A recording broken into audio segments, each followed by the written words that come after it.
Hello everyone, আসসালামু আলাইকুম। কেমন আছেন সবাই? আশা করছি ভালো আছেন। আলহামদুলিল্লাহ, আমিও ভালো আছি। প্রতিদিনের মতো আবারও চলে আসলাম ডেইলি ব্লগ নিয়ে আপনাদের সামনে। তো সবাই কেমন আছেন একটু ভিডিওর কমেন্টে জানিয়ে দিবেন। তো রান্নাবান্নার কাজ করতে কে কে ভালোবাসেন একটু কমেন্টে জানিয়ে দেবেন। কিন্তু আপনাদের কমেন্টগুলো পড়তে কিন্তু আমার ভীষণ ভালো লাগে, এটা অনেকেই জানেন যারা আমার ভিডিও দেখেন। তো এই তো রান্নাবান্নার কাজে চলে আসলাম। আমি আজকে বেগুন ভাজি করব, ইলিশ মাছ ভাজা করব, তারপরে ইলিশ মাছ দিয়ে বেগুন দিয়ে রান্না করব। এই তো আমি বেগুনগুলো কেটে তারপরে এখানে হচ্ছে লবণ, মরিচ, তারপরে হচ্ছে হলুদ, চিনি, এগুলো একটু মাখিয়ে নেব।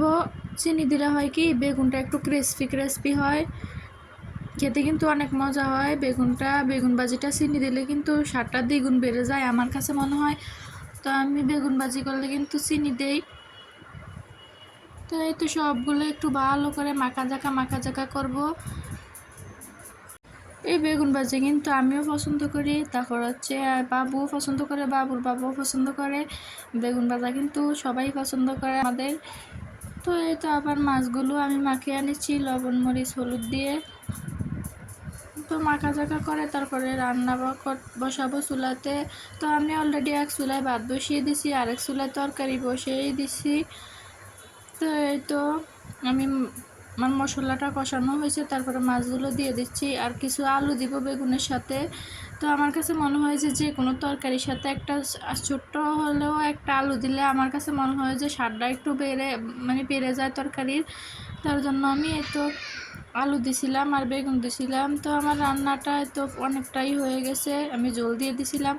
তো তারপরে আবার একটু রুমে আসলাম আইসক্রিম খাওয়ার জন্য। গরমে দেখি রান্না করে তো একটু গরম বেশি, তার জন্য ফ্রিজ থেকে আইসক্রিম নামিয়ে তারপরে তো খাইতেছি আইসক্রিম। বাবু আইসা পড়ছে। তো এরপরে তো আমি বেগুনগুলো ভাজি করার জন্য চুলাতে তেল দিচ্ছি একটা ফ্যানে। তো দেখতে আসি তেলটা গরম হয়েছে কিনা। তেলটা গরম হয়েছে। তো এরপর একে একে সবগুলো বেগুন দিচ্ছি। দেখতেই পাচ্ছেন তেল দেখে কতটা ভয় পাই, কত দূর থেকে দিতে আসি বেগুনগুলো ছাড়তে আসি।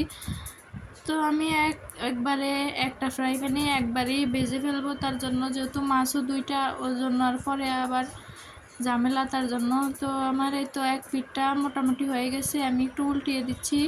মাছগুলো আমার অনেকটাই হয়ে গেছে, যেহেতু মাছগুলো হতে একটু সময় লাগবে না।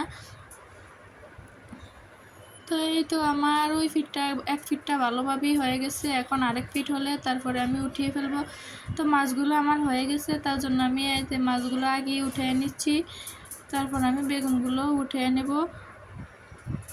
তো আজকের রান্না বান্না ছিল আজকের ভিডিওতে। তো আমার ভিডিওগুলো আপনাদের কেমন লাগে? যদি ভালো লাগে তাহলে আমার ফেসবুক পেজটিকে ফলো করবেন, আর যদি ইউটিউব চ্যানেল থেকে দেখেন তাহলে চ্যানেলটিকে সাবস্ক্রাইব করে দেবেন।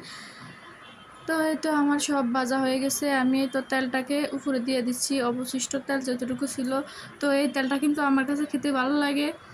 তো এরপর আমার রান্না শেষ, তারপরে হচ্ছে আমি আমার ছেলেকে এখন খাওয়াবো। তো বেগুন ভাজি দেখেন কি করছে অবস্থা। তো আজকের ভিডিওটি এ পর্যন্তই। তো আল্লাহ হাফেজ সবাইকে।